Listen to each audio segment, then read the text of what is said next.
Assalamu alaikum everyone. Welcome to my YouTube channel that is from Psych Student to Digital Kashmaila. मैं इसकी story lesson number 23 में बता चुकी हूँ. So start करते हैं हम lesson number 24. Pilot testing of the questionnaire. Pilot testing, also called pre-testing, means small scale trial run of a particular components. इसमें क्या होता है कि पायलट टेस्टिंग, जिसको हम प्री टेस्टिंग भी कहते हैं, एमसीक्यूज के लिए इम्पोर्टेंट है ये. इसमें क्या होता है कि एक स्मॉल स्केल का ट्रायल रन किया जाता है पर्टिकुलर कंपोनेंट्स पे. ठीक है, इसको हम नेक्स्ट जब हम स्टडी करेंगे उसके हम इसको समझते जाएंगे ज्यादा अच्छे तरीके से. अब उन्होंने कहा कि अगर आप कोई भी एक क्वेश्चन लेते हैं, उसको आप रिवाइज करते हैं 5 और मोर टाइम, तो इट्स नॉट अनयूजुअल. ठीक है, आप इतनी ज्यादा दफा एक क्वेश्चन को रिपीट नहीं कर सकते. It's important to pilot test that instrument to ensure that the question are understood by the respondent. Question जो रिस्पोंडेंट है उसको आपका जो क्वेश्चन है वो समझ में आना चाहिए और उसकी वर्डिंग या मेजरमेंट्स में कोई प्रॉब्लम ना हो. स्मॉल नंबर ऑफ रिस्पोंडेंट और to test appropriateness of the questions. ठीक है, अब मेन पर्पस क्या है पायलट टेस्टिंग का कि हम इसके अंदर क्या करते हैं कि हम जो भी क्वेश्चन या लॉजिस्टिक्स और मेथड्स के साथ पोटेंशियल प्रॉब्लम्स को आइडेंटिफाई करते हैं. ठीक है, अब सबसे पहले हम देखेंगे कि what aspects to be evaluated during a pilot testing. Reaction of respondent, respondent का क्या रिएक्शन होता है. अब रिस्पोंडेंट का जो रिएक्शन है वो आपको डिफरेंट एंगल्स में डिफरेंट दिखाई देगा. ठीक है, क्योंकि आप डिफरेंट क्वेश्चंस पे डिफरेंट रिएक्शन होगा, कल्चर डिफरेंट होगा तो डिफरेंट रिएक्शन होगा, हर क्वेश्चन का डिफरेंट एक्सपीरियंस होगा, तो the reaction to the different aspects of the research. Availability of the study population timing, जिसमें वो बात करें कि मोस्टली अप्रोप्रिएट टाइम है द रिस्पोंडेंट. हम ये देखते हैं कि हमारा जो रिस्पोंडेंट है जिससे हम इंटरव्यू लेने जा रहे हैं वो अवेलेबल है भी या नहीं.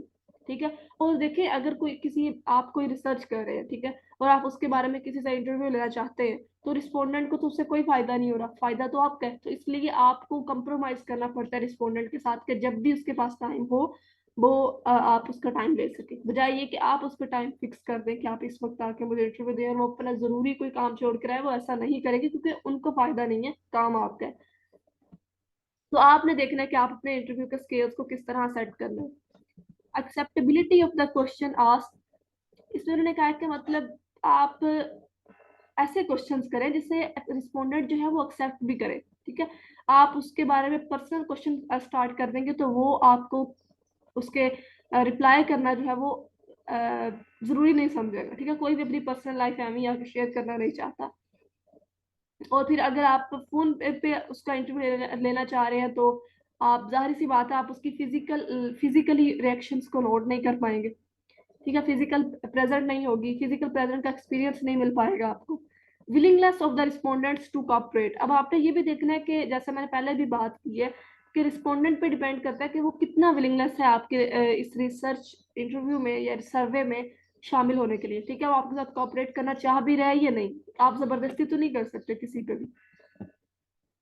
Discovering errors in the instrument, ठीक है, अब इसमें सबसे पहले उन्होंने कहा कि do the tools provide you the information. अब जो भी हम वेज और टूल्स पढ़ के आए हैं ऊपर कि क्या उनसे हमें इंफॉर्मेशन मिल रही है, और अगर मिल रही है तो वो कितनी रिलायबल है. ठीक है, और कितनी सूटेबल है एनालिसिस के लिए.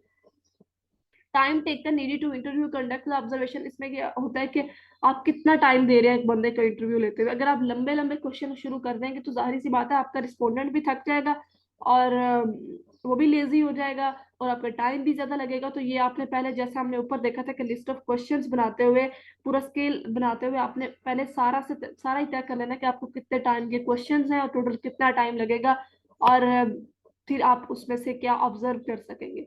If there is any need to revise the format of the tool,